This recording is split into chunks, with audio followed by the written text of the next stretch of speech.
Hello અને નમસ્કાર મિત્રો, કેમ છો બધા? મજામાં ને? મિત્રો, હું મહેતા ફરી એકવાર સ્વાગત કરું છું તમારું તમારી પોતાની ચેનલ પર. મિત્રો, એક વસ્તુ છે જેને તમે લોકો રોજે રોજ ખાવાનું શરૂ કરી દેશો ને તો તમારું B12 નું લેવલ છે તે ક્યારેય પણ નીચું નહીં જાય. આ ઉપરાંત મિત્રો, રોજિંદા જીવનમાં આપણે લોકો ઘણી એવી સ્વાસ્થ્ય સમસ્યાઓનો અનુભવ કરીએ છીએ કે તે માટે જવાબદાર કારણ ખૂબ જ સામાન્ય હોય છે, જેમ કે કોઈ ચોક્કસ પ્રકારના વિટામિન્સ કે મિનરલ્સની ઉણપ.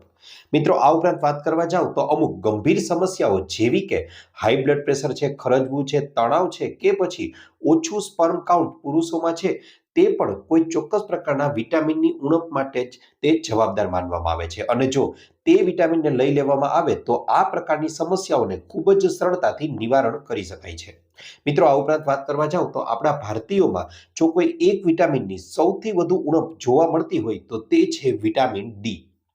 જી હા મિત્રો, થયેલા જે જૂના સર્વે છે તે મુજબ વાત કરવા જાઉં તમને લોકોને તો 75% ભારતીયો એવા છે કે જેમાં વિટામિન ડી નું સ્તર તેમના શરીરમાં જેટલું હોવું જોઈએ તેના કરતાં ઓછું જોવા મળે છે. સામે આ વિટામિન આપણા શરીર માટે એટલું જ વધારે મહત્વનું બની જાય છે. જ્યારે આપણા શરીરની અંદર વિટામિન ડી ની ઉણપ સર્જાવા લાગે છે ત્યારે આપણા શરીરની અંદર રહેલા હાડકાઓ અને સ્નાયુઓ છે તે ધીમે ધીમે નબળા પડવા લાગે છે. ઘણીવાર લોકો કહે છે કે અમે લોકો તો ઘરનો સારામાં સારો ખોરાક લઈએ છીએ, રાત્રે પૂરતી ઊંઘ પણ લઈએ છીએ, છતાં પણ શરીર એકદમ થાકેલું રહે છે, કંઈ કામ કરવાનું આપણે લોકોને મન નથી થતું. અને પછી સમય જતાં ખ્યાલ આવે છે કે આપણા શરીરમાં અમુક ચોક્કસ પ્રકારના વિટામિન્સ કે મિનરલ્સ છે તેની ઉણપ થવા લાગી છે.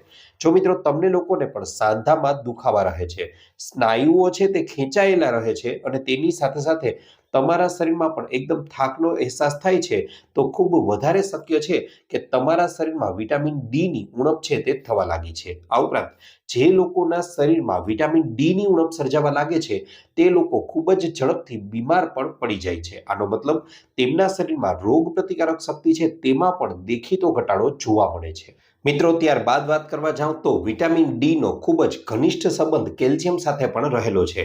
ઘણા લોકો હાડકાની મજબૂતાઈ માટે કેલ્શિયમના સપ્લિમેન્ટ છે તેનો ઉપયોગ કરે છે અને કેલ્શિયમ કોઈને કોઈ સ્વરૂપે લીધા કરે છે, પરંતુ તેમના હાડકાઓ છે તે જેમ છે તેમ જ રહે છે, તેમાં મજબૂતાઈ નથી આવતી.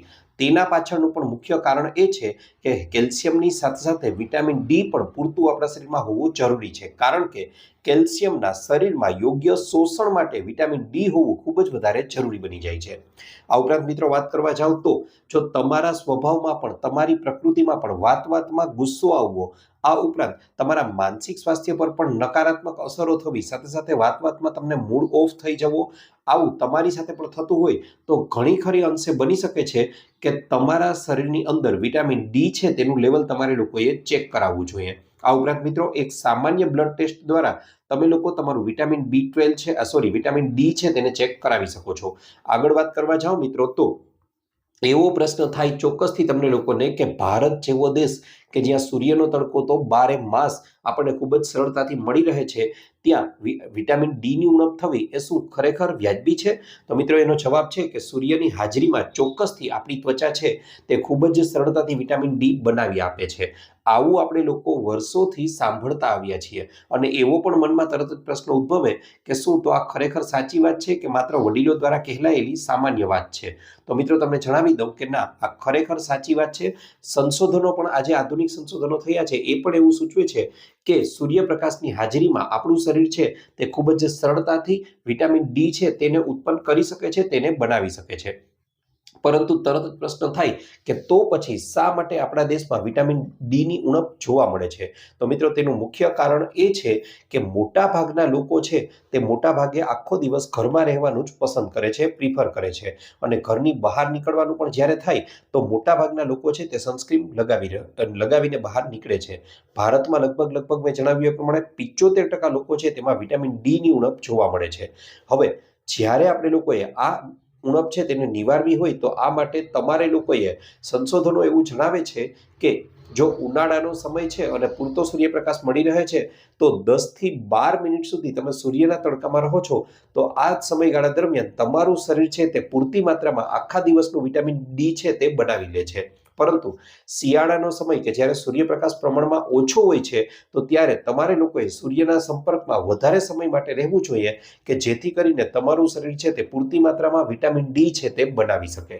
મિત્રો ત્યારબાદ આપણને લોકોને એવો પણ પ્રશ્ન થઈ શકે કે ઘણો લાંબો સમય સુધી તડકામાં રહેવું એ તો કદાચ શક્ય ન બને, તો આ માટે શું કરવું? તો મિત્રો આ માટે પણ તમને ઇલાજ જણાવી દઉં કે સૂર્યનો કુમળો તડકો સવારે અને મોડી સાંજે હોય છે ત્યારે તમે લોકો ખુલ્લી છાતી અને ખુલ્લી પીઠે તડકાની સામે બેસવાનું પસંદ કરશો તો તમારું શરીર ખૂબ જ ઝડપથી અને વધારે માત્રામાં વિટામિન ડી છે તે બનાવી શકે છે. આ ઉપરાંત મિત્રો વાત કરવા જાઉં તો વિટામિન ડી માટેના તમે લોકોને એવો પણ પ્રશ્ન થાય કે એવો કયો ખોરાક છે કે જેમાંથી વિટામિન ડી છે તે ખૂબ જ સરળતાથી મળી શકે?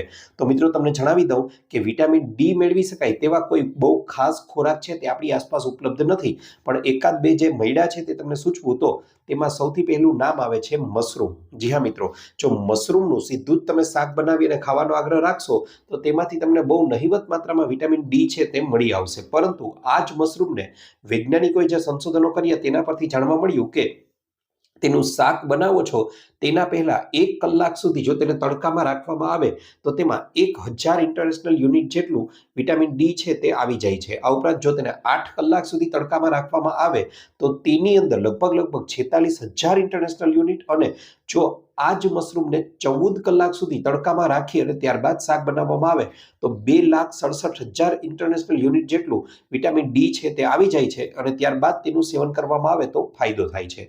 જો તમારા શરીરમાં પણ વિટામિન ડી ની ગંભીર ઉણપ સર્જાય છે તો ડોક્ટરના સૂચન પછી તમે લોકો 20,000 થી 60,000 ઇન્ટરનેશનલ યુનિટ રોજે રોજ વિટામિન ડી છે તે લઈ શકો છો. પરંતુ મિત્રો યાદ રહે, આ પહેલા એક બ્લડ ટેસ્ટ કરાવો લેવો ખૂબ જ વધારે જરૂરી છે કે આપણા શરીરમાં કેટલું વિટામિન ડી ની ઉણપ છે. આ ઉપરાંત મિત્રો વાત તમને જણાવી દઉં તો વધારે માત્રામાં વિટામિન ડી નું સેવન છે તેનાથી પણ એવું બને કે તમારા શરીરમાં કેલ્શિયમ છે તે ધીમે ધીમે જમા થવા લાગે. આવું ન બને એટલા માટે વિટામિન ડી છે તેની સાથે સાથે વિટામિન કે છે તેનું સેવન પણ અનિવાર્ય બની જાય છે. એટલા માટે તો સપ્લિમેન્ટ સ્વરૂપમાં જે જગ્યાએ વિટામિન ડી આપવામાં આવે છે તેની સાથે વિટામિન કે પણ આપવામાં જ આવે છે. આ ઉપરાંત મિત્રો વાત કરવા જાવ તો એકવાર જો તમે લોકો પણ કાચી ઘાણીનું તેલ એટલે કે ઘાણીનું તેલ છે તે વાપરવાનો આગ્રહ રાખશો અને તેમાં જ રોજની રસોઈ બનાવવાનું શરૂ કરી દો, તમારા શરીરમાં ક્યારેય પણ વિટામિન ડી છે તેની ઉણપ નહીં થાય. ત્યારબાદ મિત્રો બીજું સપ્લિમેન્ટ કે જે આપણા શરીર માટે ખૂબ જ વધારે મહત્વનું છે તેનું નામ અહીં તમને લોકોને જણાવી દઉં તો એ છે વિટામિન B12. જી હા મિત્રો, જો તમે લોકો તમારા શરીરમાં હવે જણાવવાનો છું તેવા ચિહ્નો જોવા મળે છે તો બની શકે કે તમારા શરીરની અંદર પણ વિટામિન B12 ની ઉણપ સર્જાઈ શકે છે. જેમ કે તમારા શરીરમાં રહેલા જે લાલ કોષો છે તેને સ્વસ્થ રાખવા માટે, આ ઉપરાંત તમારા શરીરની અંદર ડીએનએ એટલે કે ડીઓક્સીરિબોન્યુક્લિક એસિડના સંશ્લેષણ માટે અને મગજ અને ચેતાતંત્રને યોગ્ય કાર્યવંતું કરવા માટે વિટામિન B12 છે તે ખૂબ જ વધારે જરૂરી છે. આ ઉપરાંત મિત્રો કોઈ વ્યક્તિ પોતાના મૂડમાં એકાએક ફેરફાર જોવા મળે, તેનો મૂડ છે તે એકાએક ઓફ થઈ જતો હોય, ડિપ્રેશન રહેતું હોય, સાથે સાથે ખૂબ જ ચિંતામાં તમને વધારો થઈ જતો હોય તો ડોક્ટર છે તે પણ સૌથી પહેલા તમારા શરીરમાં વિટામિન B12 ચેક કરાવે છે અને આ માટે તે નોર્મલ બ્લડ ટેસ્ટ કરાવવાનું તમને સૂચન કરે છે. મિત્રો આ ઉપરાંત વાત કરવા જાઉં તો વિટામિન B12 છે તે શરીરમાં જે પણ ખોરાક આપણે ખાઈએ છીએ તેનું ઉર્જામાં રૂપાંતર કરવાનું કાર્ય ખૂબ જ સારી રીતે કરે છે. તેની સાથે સાથે એવા લોકો કે જે સંપૂર્ણપણે હેલ્ધી અને ઘરનો ખોરાક ખાય છે તે લોકોમાં પણ ઘણીવાર વિટામિન B12 છે તેની ઉણપ જોવા મળે છે. મિત્રો એક અંદાજ મુજબ કહેવા જાઉં તો ભારતમાં લગભગ 47% લોકો એવા છે કે જેમાં વિટામિન B12 ની ઉણપ જોવા મળે છે. વિટામિન B12 ની માત્રા છે તે સામાન્ય રીતે 200 થી 950 ની વચ્ચે રહેલી હોય છે, પણ આ પ્રમાણ જ્યારે 150 થી નીચું ચાલ્યું જાય ત્યારે વિટામિન B12 ની ઉણપ છે તેવું માનવામાં આવે છે. મિત્રો આવું થવાનું મુખ્ય એક કારણ એ પણ છે કે વિટામિન બી યુક્ત ખોરાક છે તે આપણા દ્વારા નથી લેવામાં આવી રહ્યો. ખાસ કરીને આવી સમસ્યા શાકાહારી લોકોમાં જોવા મળે છે અને ઘણીવાર પૂરતો ખોરાક લેવા છતાં નબળા પાચન તંત્રને કારણે સારા બેક્ટેરિયા છે તે આપણા પેટની અંદર આપણા જઠરમાં નથી બની શકતા અને તેના પરિણામ સ્વરૂપે પણ વિટામિન B12 છે તે આપણા શરીરમાં ઉત્પાદન નથી થતું. આ ઉપરાંત જો તમને લોકોને ગેસ અને એસિડિટીની સમસ્યા રહેતી હોય તો તમે કદાચ નોનવેજ ખોરાક પણ ખાઈ લેશો ને તો પણ તમારા શરીરમાં વિટામિન B12 ની ઉણપ સર્જાવાની છે. જે લોકો નિયમિતપણે એન્ટાસિડનું સેવન કરે છે તે લોકોમાં પણ વિટામિન B12 ની ઉણપ જોવી એ ખૂબ જ સામાન્ય વસ્તુ છે. મિત્રો આધુનિક સંશોધનો તો એવું પણ દર્શાવે છે કે RO વોટર એટલે કે રિવર્સ ઓસ્મોસિસ વોટર જે છે તેમના સેવનથી પણ વિટામિન B12 ની ઉણપ થઈ શકે છે. કારણ કે RO વોટર છે તેમાંથી મોટાભાગના મિનરલ્સ અને ખાસ કરીને કોબાલ્ટ છે અને સારા બેક્ટેરિયા છે તેને દૂર કરી દેવામાં આવે છે અને તેના પરિણામ સ્વરૂપે આપણા જઠ્ઠરમાં તે પાણી જાય છે ત્યારે તેના દ્વારા વિટામિન B12નું ઉત્પાદન સારી માત્રામાં નથી થઈ શકતું. મિત્રો, જેમ આપણા પેટની અંદર એટલે કે આપણા જઠરમાં સારા બેક્ટેરિયાની માત્રા વધારે, તેમ આપણા પેટની અંદર વિટામિન B12ની માત્રા પણ ખૂબ જ સરળતાથી વધારી શકાય છે. અને એટલા માટે જ કહેવાયું છે કે જે લોકો શુદ્ધ શાકાહારી છે તેમણે ચોક્કસથી આથાવાળા ખોરાકનું સેવન કરવું જોઈએ, કે જેમાં ઇડલી છે, ઢોસા છે, ઢોકળા છે, આવી વસ્તુઓનું સેવન કરશો તો તમારા શરીરમાં પેટમાં સારા બેક્ટેરિયાની માત્રા વધશે અને તેના પરિણામ સ્વરૂપે તમારા શરીરમાં યોગ્ય B12 છે તેની માત્રા પણ જળવાઈ રહેશે. રોજે રોજ તમે લોકોએ દૂધ છે, દહીં છે, છાશ છે તેનું સેવન કરશો તો તેનાથી પણ તમારા શરીરમાં B12ની માત્રા સારી એવી જળવાઈ રહેશે. ખાસ કરીને રોજનું 1 ગ્લાસ દૂધ પણ પીવામાં આવે, શુદ્ધ દેશી ગાયનું એટું દૂધ હોય અને એ પીવામાં આવે તો તેનાથી તમારી આખા દિવસની નહીં પરંતુ 50% B12ની જરૂરિયાત છે આખા દિવસ દરમિયાનની તે સંપૂર્ણપણે સંતોષાઈ જશે. મિત્રો, એક વસ્તુ એવી પણ છે કે જેનું નિયમિત સેવન કરવામાં આવશે ને તો ગેરંટી સાથે કહું છું, તમે ભલે શાકાહારી હો પણ તમારા શરીરમાં ક્યારેય પણ વિટામિન B12ની ઉણપ નહીં સર્જાય. અને એ વસ્તુનું નામ છે સરગવાના પાન. મિત્રો, આ સરગવાના પાનને તમે લોકો તમારા ઘઉંના કે બાજરાના કે ગમે તે લોટ બાંધો છો તે લોટમાં ઉમેરીને તેનું સેવન કરી શકો છો. ત્યારબાદ તમે દાળ બનાવો છો, શાક બનાવો છો, તેમાં પણ આને ઉમેરીને સેવન કરી શકો છો. મિત્રો, આજે તમારો બ્લડ ટેસ્ટ કરાવી અને B12ની માત્રા જોઈ લો અને 2 મહિના પછી રોજે રોજ સરગવાના પાનનું સેવન કરી અને ત્યારબાદ બ્લડ ટેસ્ટ કરાવી લેજો. તમારી સામે જે પરિણામો હશે ને B12ની બાબતમાં એ જબરજસ્ત અને આશ્ચર્ય પ્રમાણના હશે. તમારું B12નું લેવલ છે તે સંપૂર્ણપણે વધેલું હશે. આ ઉપરાંત મિત્રો, સરગવાનું ઝાડ છે તે તમારી આજુબાજુમાં ખૂબ જ સરળતાથી મળી આવશે. તેના પાન છે તેને તોડી અને તેને સૂકવી અને હવાચુસ્ત બરણીમાં ભરી લો અને રોજે રોજ આ રીતે તેનું સેવન કરવાનું શરૂ કરી દો. જબરજસ્ત ફેરફાર તમારા શરીરમાં પણ જોવા મળશે. આ ઉપરાંત ત્રીજું તત્વ જે આપણા શરીર માટે ખૂબ જ વધારે મહત્વનું છે તેનું નામ છે ઝીંક. જી હા મિત્રો, ખરતા વાળ હોય, નબળા હાડકાની સમસ્યા હોય, ઘણીવાર ડાયેરિયાની સમસ્યા હોય, સ્વાદ અને સુગંધની શક્તિ આપણે લોકો ઘણીવાર ગુમાવી દઈએ છીએ, ત્વચા સંબંધિત સમસ્યાઓ આપણા શરીરમાં જોવા મળે છે, પુરુષોમાં જાતીય સમસ્યાઓ અને ટેસ્ટોસ્ટેરોનના ઉત્પાદનની સમસ્યાઓ જોવા મળે છે, તો તેના પાછળ કોઈ જવાબદાર અને મુખ્ય કારણ હોય તો એ છે ઝીંક.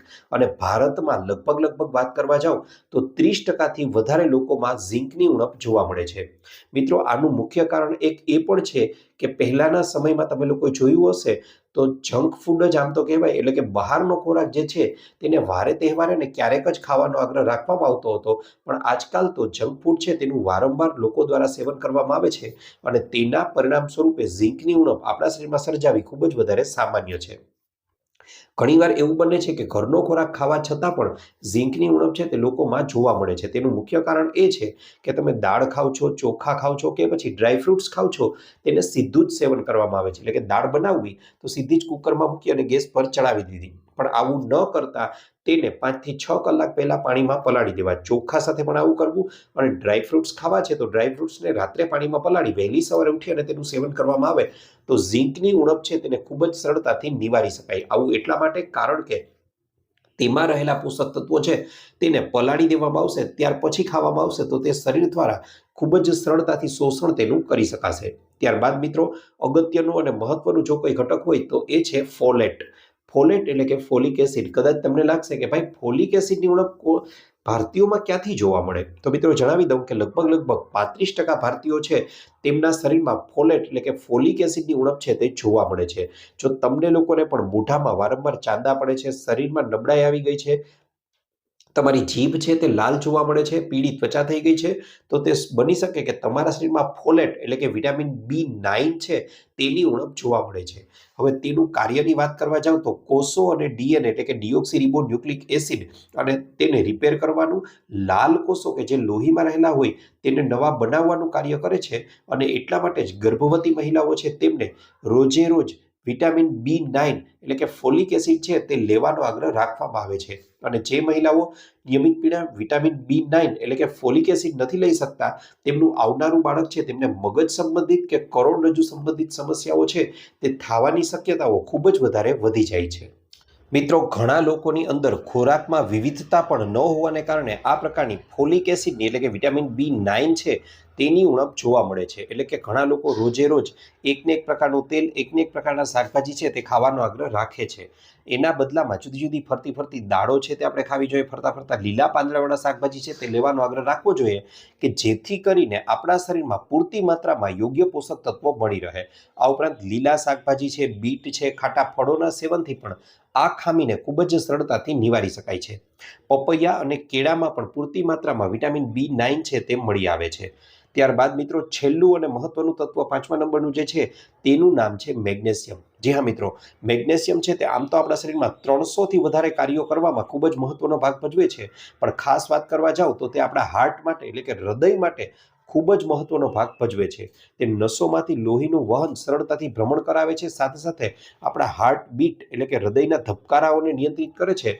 બ્લડ પ્રેશરને પણ નોર્મલ રાખવાનું કાર્ય મેગ્નેશિયમ ખૂબ જ સારી રીતે કરે છે.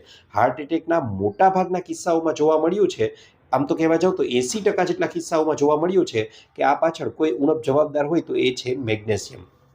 ત્યારબાદ મિત્રો વાત કરવા જાવ તો વહેલી સવારે ઉઠતાની સાથે જ પગમાં ઘણીવાર ક્રેમ્પ પડે એટલે કે પગમાં ખેંચાણ છે તેનો અનુભવ થાય. સવારે ઉઠતાની સાથે જ સ્નાયુઓની જડતા, એકદમ સ્નાયુઓ જકડાયેલા જોવા મળે. ગરદન કે પીઠનો દુખાવો રહેતો હોય, હાઈ બ્લડ પ્રેશરની સમસ્યા હોય તો ઘણા ખરા અંશે બની શકે છે કે તમારા શરીરની અંદર મેગ્નેશિયમની ઉણપ છે તે હોઈ શકે. જે લોકો રોજે રોજ આલ્કોહોલ છે, ચા છે, કોફી છે તેનું વારંવાર સેવન કરે છે તેમના શરીરમાંથી પણ મેગ્નેશિયમનું ધોવાણ છે તે થઈ શકે છે. માટે આવી સમસ્યાઓને દૂર કરવા માટે પૂરતી માત્રામાં મેગ્નેશિયમનું સેવન કરવું જોઈએ, અને તેની સાથે સાથે આપણે લોકોએ એ તકેદારી પણ રાખવી જોઈએ કે આવા વ્યસનોથી પણ ચોક્કસથી બચવું જોઈએ. તો મિત્રો, આ તો હતો મારો આજનો વિડીયો. આશા રાખું છું આપને મારો વિડીયો ગમ્યો હશે. વિડીયો ગમ્યો હોય તો લાઇક કરજો, ચેનલને સબસ્ક્રાઇબ કરજો. આ ઉપરાંત આપને પણ કોઈ હેલ્થ કે બ્યુટી સંબંધિત સમસ્યા હોય તો એ પણ જણાવજો. અમે તેને અનુરૂપ પણ નવા વિડીયો લાવવાનો પૂરતો પ્રયાસ કરીશું. આપનો ખૂબ ખૂબ આભાર.